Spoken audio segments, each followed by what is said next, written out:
A tech billionaire thought it would be just another night of forced smiles at a lavish charity gala in London. What he didn't expect was to bump into the only woman he'd ever loved, his ex-girlfriend from college, and discover that the secret she'd been keeping would change his life forever. She was pregnant with his child. But before we dive into this night that changed everything, let me know in the comments below which city you're watching from and what time it is now. Get ready, subscribe to the channel, and let's get started. The air inside Hintsa Hall at London's Natural History Museum was a complex mix of ancient history and modern ambition. Beneath the colossal skeleton of a blue whale, nicknamed Hope, that hung from the ceiling like a fossilized deity, Britain's financial and technological elite gathered. For Julian Croft, this was just another stage. The Future Founders Gala was a fixture on his calendar, a performative ritual where his presence was as anticipated as his seven-figure donation. Dressed in a Savile Row tuxedo that seemed to have been molded to his body, he moved around the grandiose space with an economy of movement that bordered on indifference. He was a master of this universe, exchanging polite smiles and firm handshakes while one part of his mind processed a latency problem on a server in Tokyo, and the other plotted his exit strategy. To the outside world, he was the golden boy of British technology. Inwardly, he was a bored spectator at his own spectacle. His mind, trained to dissect complex systems, analyzed the crowd not as a collection of individuals, but as a network of assets. Here was the lord who chaired a parliamentary committee on AI regulation, a connection to be nurtured.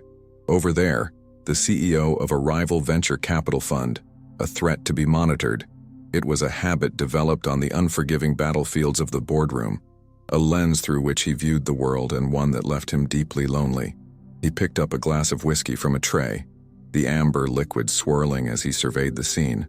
The theme of the evening, supporting young people from disadvantaged London neighborhoods into careers in science and technology, was noble, and the Croft Foundation was the main sponsor.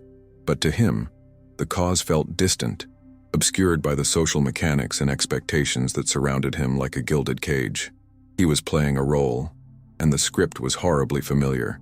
Yet London had a way of seeping through his defenses. It wasn't just a global financial center to him.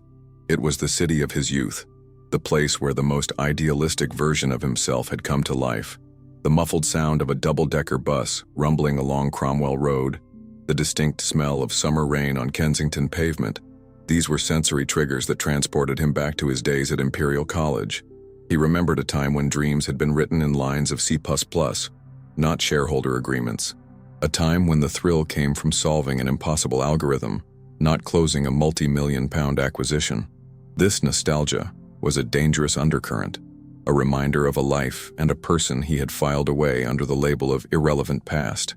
He took a sip of whiskey, the heat spreading through his chest in a futile attempt to burn away those memories before they could take shape. On the large screen set up beside the main staircase, a video began to play. A young woman from Brixton, her eyes bright with intelligence, spoke with infectious passion about how a summer program, funded by the gala, had introduced her to the world of bioengineering. For a moment, Julian's corporate armor cracked. He saw in her a reflection of himself at 17, a boy from a northern industrial town who had found his salvation in an old computer.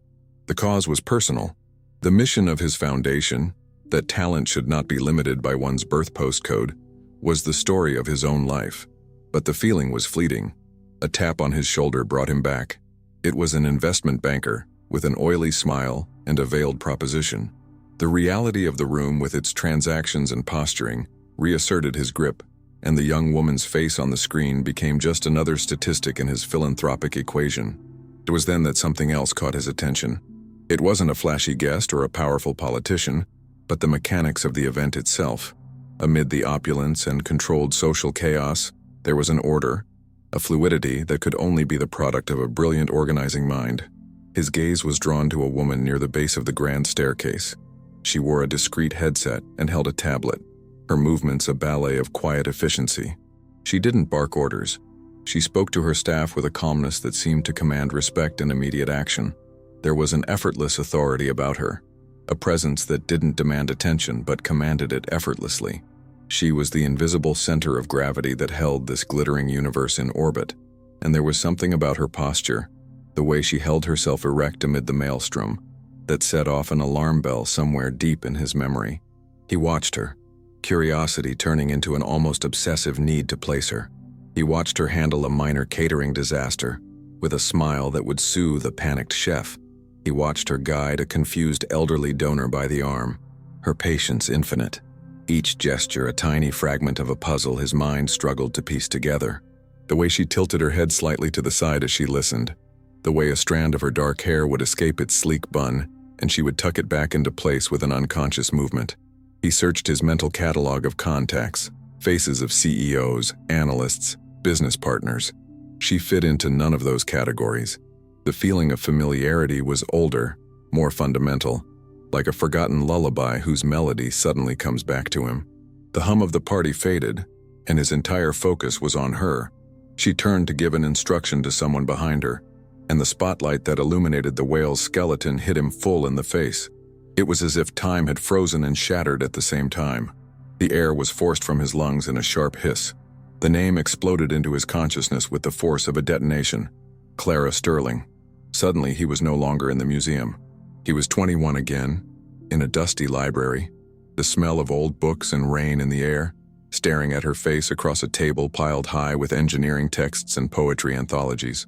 The glass of whiskey in his hand felt like an alien object. That face, more mature now, with lines of experience and a sophistication that youth had not possessed, was still unmistakably the same one that had haunted the edges of his thoughts for a decade. The ground seemed to drop away from beneath his feet, and the only thing keeping him from falling was the sight of her. Memories came flooding back, not as images but as sensations. The feel of her cool fingers on his warm hand on a winter walk along the South Bank. The sound of her laughter, low and melodious as she read him Shakespeare in their small flat in Notting Hill.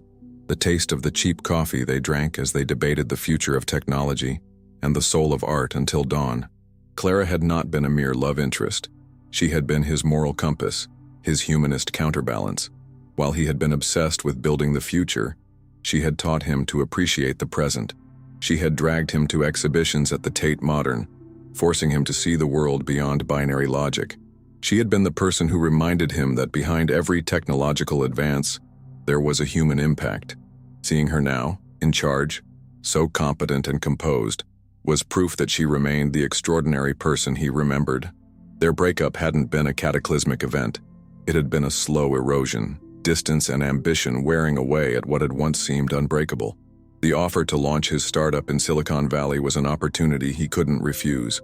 Her career as an assistant curator was taking off in London. They'd promised to make it work. But the reality of time zones, impossible schedules, and diverging life paths had proved too much for them. Their last conversation had been a sad, mutual acceptance that they were becoming different people in different worlds. Looking at her now, a wave of what if so powerful it made him dizzy. What if he had stayed? What if she had gone with him? They were idle questions, ghosts of futures that never were. But the pain they brought was startlingly real and present. Across the room, Clara Sterling felt the weight of Julian's gaze like a physical pressure. She'd seen his name on the list of platinum sponsors weeks ago, and her stomach lurched. She told herself it was a big room, that he probably wouldn't even show up. Or if he did, he wouldn't notice her. What a naive illusion. Ever since he'd walked in, she'd been aware of his every move, an internal radar tuned to his presence. Now she could feel him watching, and she knew time was running out. She used her headset and tablet like armor, focusing on tiny logistical problems with disproportionate intensity. A problem with the sound system, an issue with the wine service. Anything to avoid looking at him, to avoid confronting the man who represented both the greatest joy and the deepest pain of her past. Her panic wasn't just about a broken heart a decade ago. It was about a much more immediate and profound secret. A secret that lived and moved softly beneath the layers of her silk dress. 5 months. A 5-month life growing inside her. A constant reminder of a night in New York 6 months ago. It had been a cruel coincidence. His tour had been canceled because of a blizzard. She was in town for a conference. They met in a hotel lobby. Their conversation, awkward at first, flowed into dinner, then drinks, then back to his hotel room. For one night, the decade apart disappeared. It was a slip, a moment of nostalgic weakness, or so she told herself. But that moment had left a permanent consequence, one she now guarded with a ferocity that surprised her. The decision not to tell him was the loneliest of her life. A few days after that night in New York, as uncertainty and hope warred within her, she saw the news. Not in a tabloid, but in Bloomberg and the Financial Times. Tech mogul Julian Croft gets engaged to banking heiress Amelia Worthington. There were photos. A diamond ring the size of a small iceberg. Quotes from sources close to the family about a summer wedding in the Hamptons. The news hit her with the force of a punch in the gut. Any small hope she had harbored was extinguished. She would not be a scandal, a complication in his perfectly planned life. Heartbroken, but with a steely resolve, she decided that this would be her path and hers alone. He would never know. And she had done well. She was Clara Sterling, one of London's most respected event planners. She had turned small events into coveted galas. She was financially independent, owned her own flat in South Kensington, and was admired in her field. She told herself every day that she didn't need anyone, least of all a man who had moved on so publicly. She had built a fortress of competence and self-sufficiency around herself and her unborn child. But now the architect of her secret grief stood across the room, and the fortress felt like it was made of glass. One look from him, one word, and it could all come crashing down. She felt every beat of her heart like a warning, a war drum heralding a battle she felt unprepared for. Julian barely heard the trade minister's words as he talked about tax breaks for technology companies. His mind was racing.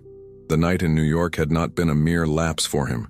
Seeing her, being with her, even for a few hours, had acted as a catalyst. It had illuminated the sham of their engagement, an arrangement that his advisors and hers had called a strategic alliance. It was a merging of fortunes, not hearts. A week after that night, he had ended it. It had been a civilized and expensive separation, managed by lawyers, but the decision had been entirely his own. He had tried to find her then. He had called the gallery where she worked, but was told she had left. Her phone number was disconnected. He interpreted her silence as disinterest, a confirmation that their night had been just an echo of the past for her, as perhaps it should have been. He had been wrong, so terribly wrong. Clara could no longer bear the pressure of his gaze. It felt like a laser was focused on her back, burning through her dress. She had to escape. Muttering an excuse about checking the kitchen, she stepped away from a group of patrons and headed for an inconspicuous dark wooden door beside the main stage, a door with a small brass plaque that read, "Restricted Access." It was her escape route to the labyrinthine corridors behind the scenes of the museum. Julian watched her go. With a hurried word of apology that barely registered, he turned away from the minister, leaving him mid-sentence. He didn't care about the rudeness, didn't care about the diplomatic consequences. A primal force drove him, a need to follow her, to not let her disappear again. He moved with a speed and purpose that made several heads turn, a predator who had spotted his prey. The hallway behind the main exhibit was another world. It was quiet, cool, and dimly lit, smelling of old stone and dust and the faint odor of cleaning products. The sound of the gala was a distant, muffled roar, like the ocean heard through a seashell. Clara leaned against the cool stone wall, the relief of the silence almost making her cry.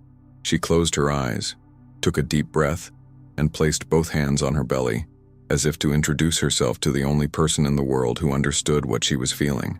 In the stillness, the slight movement inside her was more pronounced.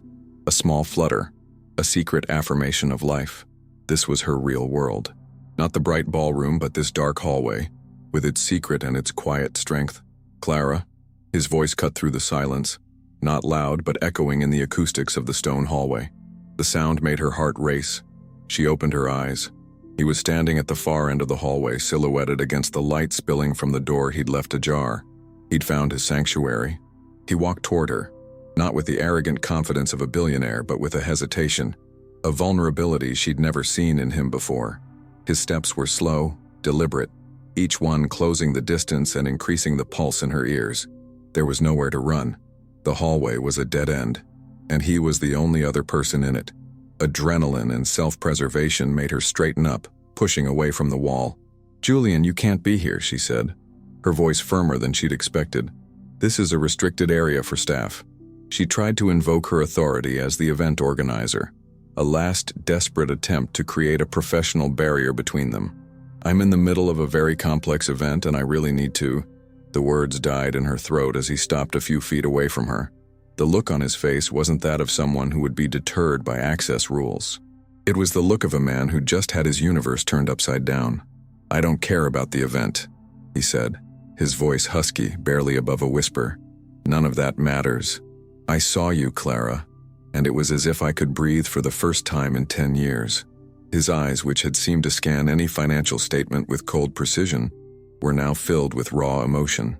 They moved from her face down to where her hands still rested protectively on her stomach. The gesture that was unconscious to her was a confession to him. We need to talk, he continued, taking the final step that put him directly in front of her. I need to understand. Please. The please broke her. Julian Croft didn't ask. He commanded. That plea, stripped of all its power, was more effective than any order. He could see it clearly now. The soft but unmistakable curve beneath the fabric of her dress. The way her entire being seemed focused on protecting that space. The memory of her foundation's email about her health reasons came back with the force of a divine revelation. The timeline fell into place. New York, 6 months ago. Her pregnancy, 5 months. The numbers danced in his head, forming a simple and devastating equation. He looked from her belly to her eyes, which were now filled with unshed tears. He had to give her the one piece of the puzzle she didn't have, the one truth that mattered. The engagement, he said, his voice cracking with the enormity of what he was about to say. Clara, I called it off. I ended it weeks after I saw you in New York. It was because of you. Julian's words crashed down on Clara like an avalanche, burying the landscape of her carefully constructed reality. I ended it all. It was because of you. Every syllable dismantled the armor she had forged for herself. The narrative she repeated to herself every night, that he was happy, moving on, and that her silence was a noble sacrifice, was a fiction. She wasn't protecting him. She was shutting him out. She wasn't being strong. She was simply being lonely based on a false premise. A whirlwind of emotions hit her.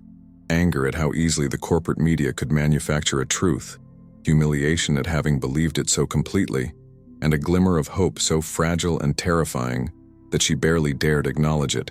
The ground beneath her feet, which had already felt shaky, had now completely disappeared, leaving her free falling into the space between what she had thought was true and the dizzying reality he had just presented her with.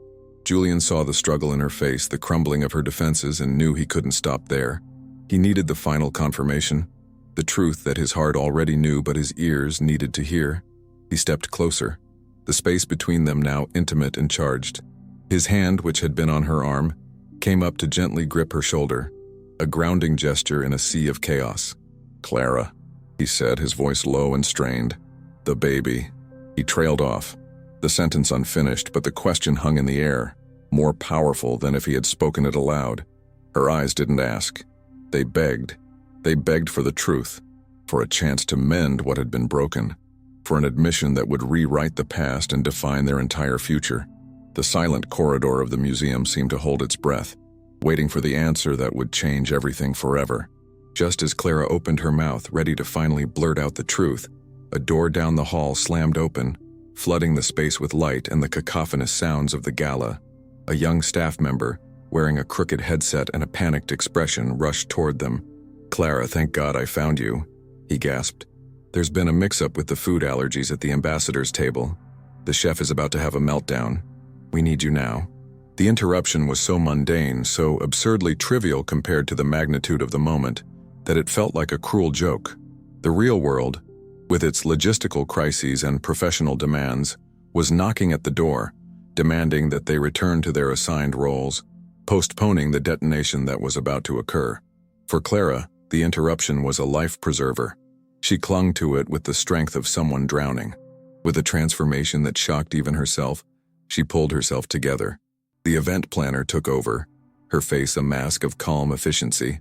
I'm on my way. Tell the head chef not to serve anything to that table until I get there, she instructed the young man, her voice crisp and commanding. Then she turned to Julian. The mask wavered for a second, and her eyes conveyed apology, a promise, and absolute panic.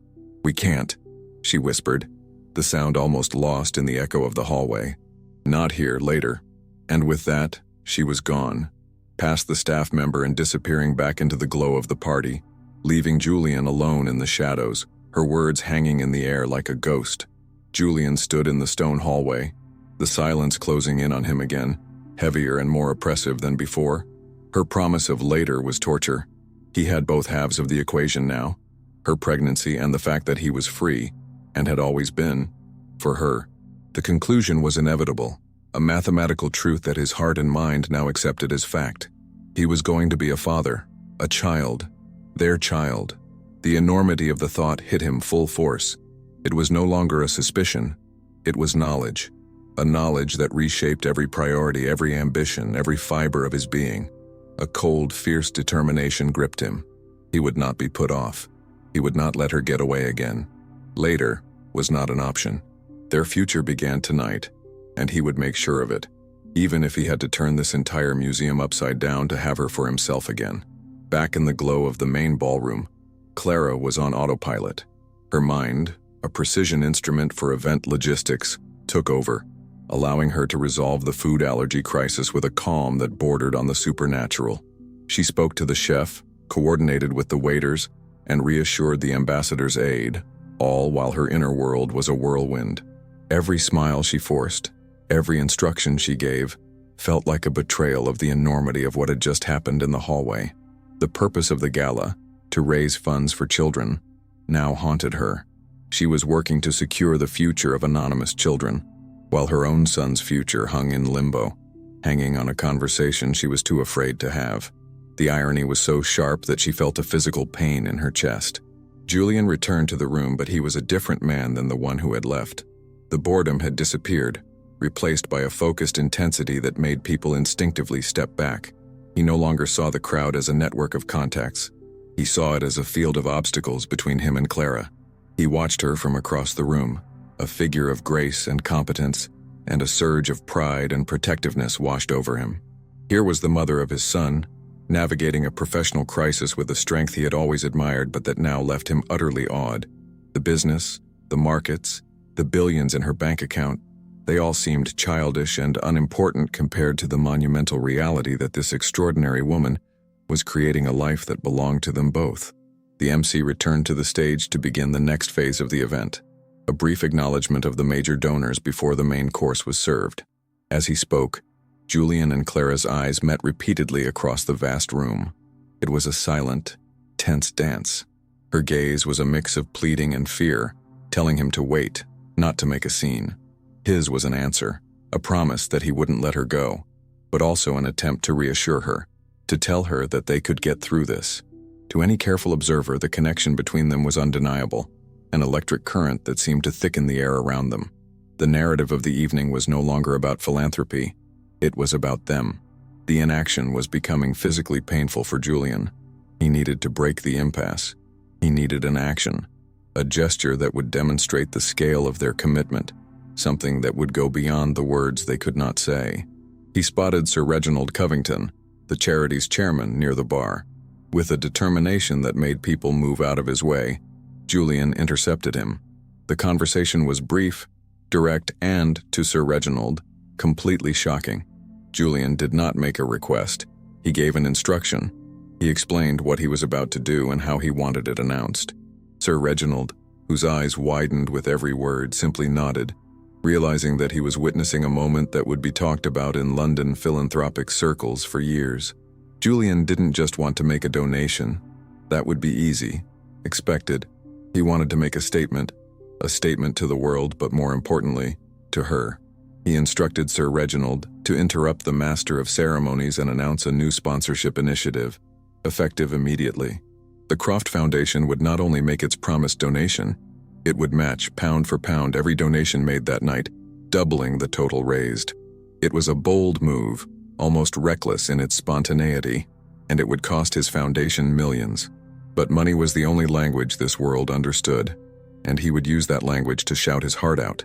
He would use his power, not to acquire another company, but to make a takeover bid for her future.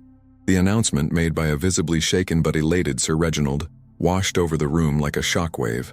A stunned silence was followed by a murmur that quickly turned into a roar of applause and gasps of astonishment. The sum was astronomical. The generosity was unprecedented for an impromptu announcement. The society writers and business reporters in the room immediately began typing frantically on their phones. The focus of the evening was instantly solidified. This was no longer the Future Founders Gala. It was the Julian Croft Gala.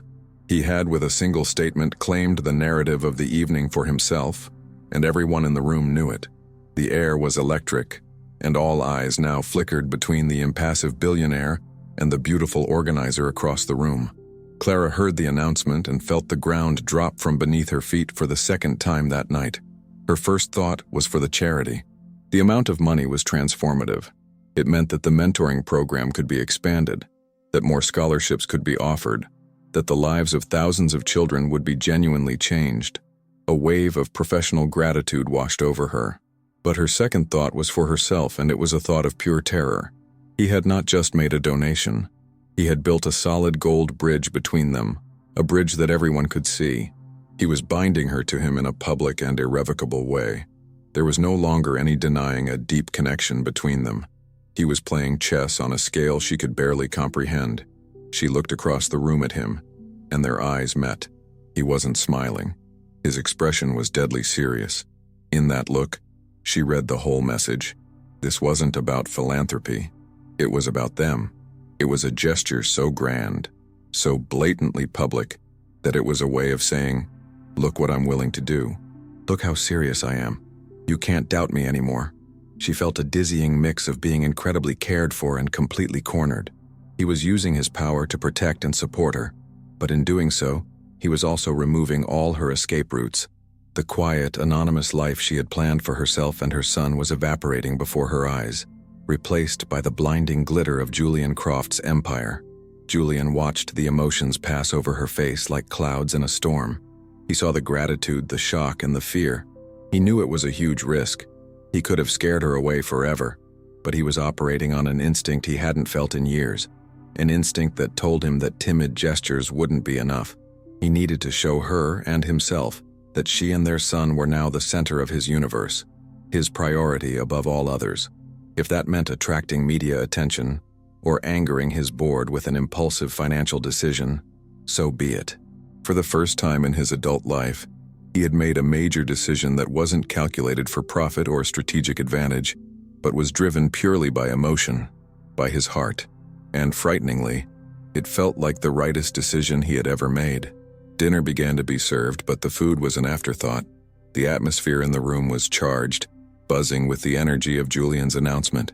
Everyone was talking about it. His name was on everyone's lips. Ignoring the other guests' attempts to congratulate him, Julian moved across the room with a single purpose. His table was on the other side of the room, but he had no intention of going there. His destination was the table where Clara had been placed, a table with other members of the organizing team. He needed to be near her. He needed to continue the conversation. The public part of his announcement was done. Now came the hard part, the private part. He arrived at her table just as a waiter was serving the main course. The other organizers at the table looked at him with a mixture of admiration and amazement. He was the man of the moment, the hero of the evening. He gave a polite nod, but his eyes were only on Clara. "Excuse me," he said, his voice calm but carrying an authority that made one of the young assistants stand up almost by reflex. Julian pulled out the empty chair and sat down next to her. The noise of the party, the conversations, the clinking of silverware, all seemed to fade away, creating a bubble of silence around them. The outside world could celebrate his generosity. All he cared about was the woman sitting next to him. Beneath the noise of the hall, he leaned toward her slightly. His closeness was overwhelming. "Now we can talk," he said, not as a question but as a continuation of the conversation they had been forced to abandon. Clara felt she had no strength left to fight. The sequence of emotional shocks culminating in his public display of commitment had exhausted her reserves of resistance. She looked down at her hands, which were shaking in her lap. She had spent months building walls, and he had torn them down in a few hours. It was time to surrender. Lifting her eyes to meet his, she took a deep breath and finally gave voice to the truth. "Yes, Julian," she said, her voice a fragile whisper but clear. "He is your son." Hearing the words spoken aloud unambiguously was like a second shock, deeper and more real than the suspicion. If the suspicion was a bolt of lightning, The confirmation was the earthquake that followed, rearranging the very topography of his soul. A wild primal joy surged through him, so powerful that he had to clench his fists under the table to keep from standing up and screaming. He was going to be a father. But that joy was immediately tempered by a wave of regret so bitter it nearly choked him. He looked at her tired face, at the tension in her shoulders, and saw the 5 months of fear and loneliness he had not shared. Without thinking, he reached under the tablecloth and found her hand. Their fingers intertwined, a desperate contact, hungry for connection. "Thank you," he whispered, a word utterly inadequate to the enormity of what he felt. "Thank you for telling me. Why didn't you reach out to me?" he asked, the pain in his voice genuine, not an accusation. "After New York, I tried to find you." Clara swallowed, her throat tight. Instead of answering, she fished her small cell phone out of her purse. With trembling fingers, she opened a folder of photos and found the screenshots she'd taken 6 months earlier. She turned the screen to face him. They were the articles. The Financial Times, Bloomberg. Crisp, clear headlines about his engagement to Amelia Worthington, complete with smiling photos and quotes from anonymous sources. "That's why," she said simply. "I saw it a few days later, and I assumed what happened between us was a mistake, a goodbye. I didn't want to be the woman who ruined his marriage before it even started." Julian stared at her phone screen, at his ex-fiance's smiling face next to his, and felt a wave of fury directed at himself. He saw with devastating clarity exactly what her world had looked like from her perspective. He had allowed his PR team to spin a narrative of stability for the markets, never considering the human cost. "Clara, that was a business alliance," he said, his voice tight with self-loathing. "It was a mistake one I was about to make. Seeing you in New York wasn't a goodbye. It was a wake-up call. It was what gave me the clarity to end it all. I ended it because of you, but I was a coward. I let the breakup be quiet to avoid business drama, never thinking you would see the old news and believe it." In that moment, under the light of the chandeliers, the full truth of their tragic misunderstanding was finally revealed. An open wound between them, but also perhaps the only place where healing could begin to enter. Elena didn't seek a billionaire's fortune. She only wanted to protect her son's future. Along the way, she ended up giving humanity back to a man who had conquered the world but lost himself. Sometimes life builds walls between people, made of time, distance, and misunderstandings. We believe that the past is buried and that certain paths are closed forever. But this story shows us that sometimes a single moment of truth, an unexpected glance across a crowded room, is enough to break down all barriers. It is in these moments that we rediscover what truly defines us: the courage to be vulnerable, the power of a second chance, and the certainty that true wealth lies not in what we build for the world, but in the home we build in someone else's heart. If this story touched your heart, as it did Nicholas and Elena's, subscribe to the channel so you don't miss other journeys that remind us of what is truly essential: finding the way back home to each other. The truth, now exposed between them, hung in the air of the noisy dining room. The realization of Clara's needless sacrifice, based on a misunderstanding, was a bitter pill for both of them. For her, it brought a wave of regret for the time lost, for the months of lonely anxiety that could have been shared. For him, it was a testament to his own neglect, to how the narratives he allowed his empire to create could have devastating human consequences. The food on their plates remained untouched. The world around them continued its dance of appearances, but they were locked in a moment of honesty so raw it felt sacred. He still held her hand, his thumb tracing gentle circles over the back of her hand, a gesture of comfort that was as much for him as it was for her. The lump in her throat, once regret, began to dissolve, replaced by a fierce clarity. The past was explained. Now the future needed to be built. "We can't stay here," Julian said suddenly, his voice cutting through the cocoon of silence they had created. His eyes swept the room, seeing for the first time the scene as she probably saw it, a minefield of curious glances, whispers, and expectations. "This isn't the place for starters. We need a real place, a quiet place." The suggestion to leave, to abandon the event Clara had spent months meticulously planning, was radical. It meant turning her back on her obligations, on the sponsors who still needed to be courted, on the 100 tiny details that still required the chief organizer's attention. It was a proposal that she abandon her professional role at the moment of her greatest triumph in favor of her new, overwhelming personal reality. The choice was hers, and he watched her, waiting, giving her the power to decide her next move. For a long moment, Clara was torn. The event planner in her, the professional who never fails, screamed that leaving was unthinkable. But the woman, the mother-to-be who had just had her world turned upside down, knew he was right. Staying here would be torture, a performance she no longer had the strength to sustain. She looked at his face, at the sincerity and urgency in his eyes, and made a decision. She gave a small nod. On her headset, she contacted her lead assistant, a capable young woman named Ayla.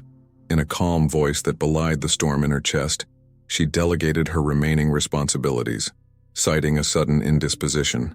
It was the first time in her career that she had left an event before it was over. It was the first act of her new life. "Okay," she said to Julian, her voice a little stronger. "Let's get out of here." The act of rising from the table together was a statement in itself. Julian stood first, then held out his hand to help her, a gesture of chivalry that, in this context, felt like a promise. He kept her hand in his as they moved across the room. This time, there was no disguising the intimacy between them. They weren't just walking together, they were moving as a unit, a team. Heads turned. Whispers followed in their wake like the wake of a ship. They could feel the flashes of cell phones capturing the moment. The billionaire of the moment walking out into the middle of the gala with the beautiful event planner, hand in hand. It was the beginning of the media circus she had so dreaded, but surprisingly, as she held his hand, Clara felt a twinge of defiance instead of fear. Let them stare, let them whisper. They didn't know the half of it. The London night air was cool and damp as they stepped out a side door, escaping the heat and noise of the museum. A light rain made the asphalt glistening under the streetlights. Julian led her to his car, which his driver had discreetly left on an adjacent street.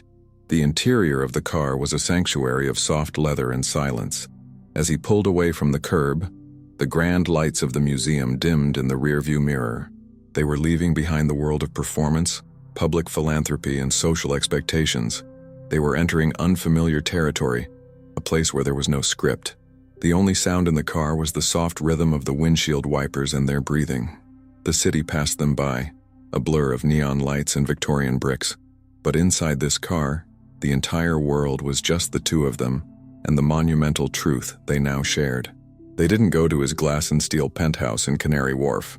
Instead, Julian drove, without her needing to tell him, to her family-friendly neighborhood of South Kensington, stopping in front of her white stucco building. It was the first time he had seen where she lived, and the contrast with his own surroundings was striking. He followed her upstairs to her small apartment. Stepping inside, he was enveloped by a space that was unmistakably her. There were stacks of art books on the tables, the walls a soft, warm blue, a woolen blanket thrown over a comfortable sofa, and the scent of lavender and chamomile tea in the air. It wasn't a space designed to impress. It was a space designed to live in. And as he looked around at the photos of her with friends, at the small ceramics she collected, he felt a pang of envy at the authenticity and warmth of this place. It was home. In the privacy and safety of her apartment, the conversation that had begun at the gala was finally able to breathe and deepen. Away from prying eyes, the final barriers crumbled. He sat her down on the couch while he made her a cup of tea, his movements a little clumsy in the unfamiliar kitchen. And then he sat across from her, not like a CEO, but like a man desperately trying to make up for lost time.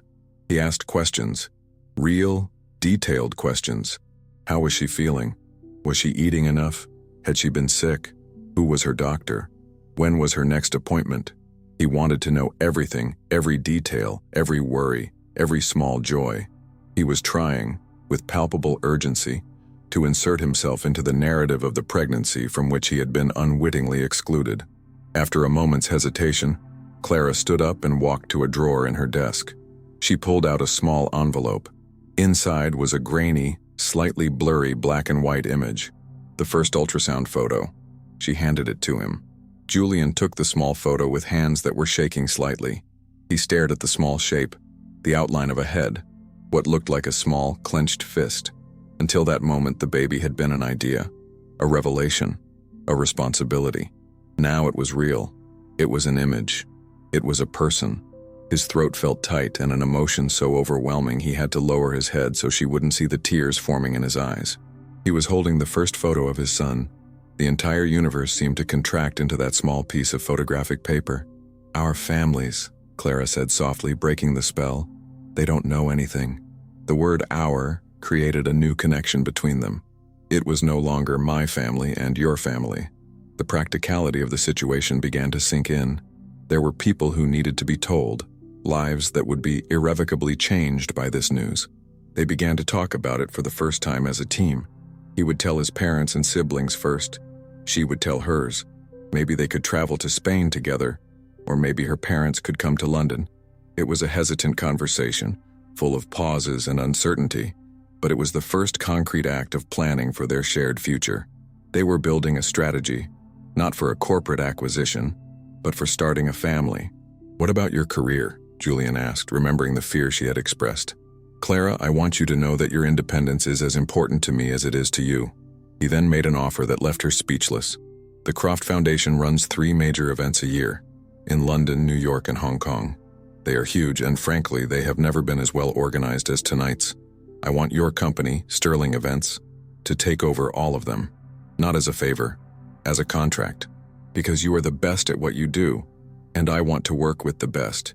He was using his power not to give her handouts, but to elevate her professionally, to ensure that the world saw her not as his dependent, but as his talented and equal partner. He was giving her the respect she most feared losing. They had known that the morning would bring a media storm. The story of Julian's gesture at the gala would be everywhere. They discussed how to handle it. There would be no press release about them. Not yet. The official story would be about their philanthropy, about the Croft Foundation's commitment to education. They agreed to shield themselves from the noise, to build their own reality in private, out of the spotlight for as long as they could. They would let the media speculate. The truth was theirs, and they would reveal it only when they were ready, together. It was a defensive strategy, a pact to protect the fragile sanctity of what they were beginning to build, and it gave Clara a sense of control she hadn't felt in months. At some point, the adrenaline of the evening began to fade, replaced by a deep weariness. Clara got up to make more tea and Julian followed her into the small kitchen. The sight of him there, a man who had graced the covers of business magazines, leaning against her counter, felt like something out of a movie. But it was real. He looked perfectly at ease, as if a part of him had always belonged in a simple, cozy place like this. The scene was so domestic, so ordinary, that it was revolutionary. He, the tech titan, and she, the event planner, standing in a small London kitchen in the middle of the night, discussing their son's future. The extraordinary grandeur of their circumstances had been reduced to the simple beauty of this moment. As the water boiled, Clara stopped and placed her hand on her belly. "I think someone's awake," she said with a small smile. Julian stepped closer, his face filled with childlike curiosity. "May I?" he asked, his voice a whisper. She nodded. He reached out, not with the confidence it had been before, but with a reverent hesitation, and placed his hand gently on the curve of her belly. They sat in silence, waiting, and then it happened. A small but definite push against his palm. A kick. Julian's breath caught in his throat. He looked at Clara, his eyes wide with pure wonder and joy. This was the first time, the first real communication with his child, a connection that transcended words, ultrasounds, and misunderstandings. It was life, real, and undeniable, beneath his hand. That small kick had demolished the last remaining wall between them. The tears Julian had held back before now streamed freely down his face. He made no attempt to hide them. In that moment of shared vulnerability, the words finally came. "I've never stopped thinking about you, Clara," he confessed, his voice breaking. "Not for a day. I convinced myself it was just nostalgia, but it was a lie." Clara began to cry too, a silent cry of relief and pain for lost time. "Me neither," she admitted. "I tried so hard to hate you, to forget you, but I couldn't." In that moment, they weren't the billionaire and his ex-girlfriend. They were just Julian and Clara, two people who had lost each other and against all odds had found their way back. He didn't want to leave. He could have stayed there all night, his hand on her belly, feeling every little movement, but he saw the exhaustion on her face. The night had taken its toll. "You need to rest," he said softly. He led her to the door, reluctance in every step. There was no kiss. The moment was too deep for that. Instead, he bent his head and rested his forehead against hers for a long moment, breathing the same air. "I'll be back in the morning," he promised. "I won't call. I'll come. For breakfast." The promise of normalcy, of a fresh start that would begin with the first meal of the day, was the most romantic thing she'd ever heard. After he was gone, Clara stood against the closed door for a long time, feeling the warmth of the place where his forehead had touched hers. The apartment was quiet, but it was no longer empty. It was full of promise, of possibility. She walked through her home, touching her objects, her books, as if she were seeing them for the first time. This was her space, her refuge, the place where she had planned to raise her son alone. Now she saw it differently. She saw room for another toothbrush in the bathroom, room for his shoes by the door, room for his laughter echoing off the walls.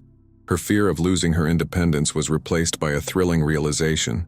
Maybe true independence wasn't about being alone, but about having the freedom to choose who to share your life with. She picked up the small ultrasound photo from the table and held it close to her heart. The grainy image no longer felt like a symbol of her lonely struggle. It felt like a map to a treasure they had found together. She lay down on her bed, exhaustion finally catching up with her, and placed the photo on the nightstand. She touched her belly, feeling the gentle movements within. "Hello, little one," she whispered into the darkness. "I think you need to know. Your father is here. He's finally here." And for the first time in 5 months, she fell asleep unburdened by loneliness, her sleep deep and peaceful, lulled by the hope of a new dawn. In the car on the way home, Julian couldn't stop smiling.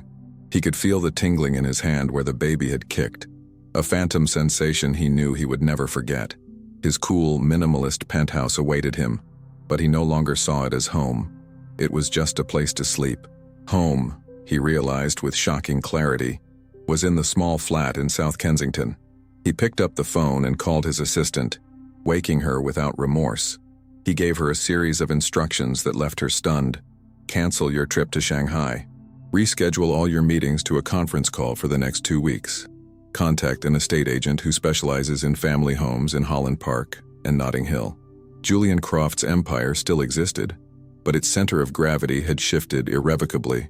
As the first gray rays of London's sun broke through the horizon, they illuminated a city that, for most, was just starting another day at work. But for two people, in 2 different apartments, this wasn't just another day. It was their first day, the first day of the rest of their lives. The journey ahead was daunting. The media would be relentless, their families would have questions. The logistics of merging 2 such different worlds were complex. But for once, the challenges didn't seem insurmountable. They seemed like details to be worked out, because the fundamental question, the only one that really mattered, had been answered that night. They were not alone. That night in the museum, under the gaze of a whale skeleton and hundreds of strangers, had been a catalyst. It had stripped Julian and Clara of their titles, the billionaire, the organizer, and left them as they were at their core, 2 people with an unfinished love story, given that rarest and most precious of things, a second chance. It wasn't a fairy tale. It was something much more real, and much more beautiful. It was a story about how sometimes when you think you've lost everything, life hands you a new beginning, wrapped in the most unexpected secret. And as the city of London woke up, so did they, to a future they hadn't planned, but that they would now choose, step by step, to build together. Clara didn't seek billionaire wealth. She just wanted to build a secure life for her son. In the process, she ended up giving back the soul to a man who had built an empire, but forgotten how to feel at home. Sometimes life separates us with walls of misunderstandings and paths that lead us astray. We believe in the stories we read and the ones we tell ourselves to survive, but it is in the courage of an unexpected reunion, in the middle of a crowded room, that we discover that no distance is too great when 2 hearts still remember the way back. It is in these voids, in the silence of a decade, that they found what really matters. The courage to be vulnerable, the transformative power of a second chance, and the truth that the greatest legacy is not an empire, but the family we choose to build. If this story touched your heart as it did Julian and Clara's, subscribe to the channel so you don't miss other stories that remind us that it's never too late to start over. Seeing home in the eyes of those you love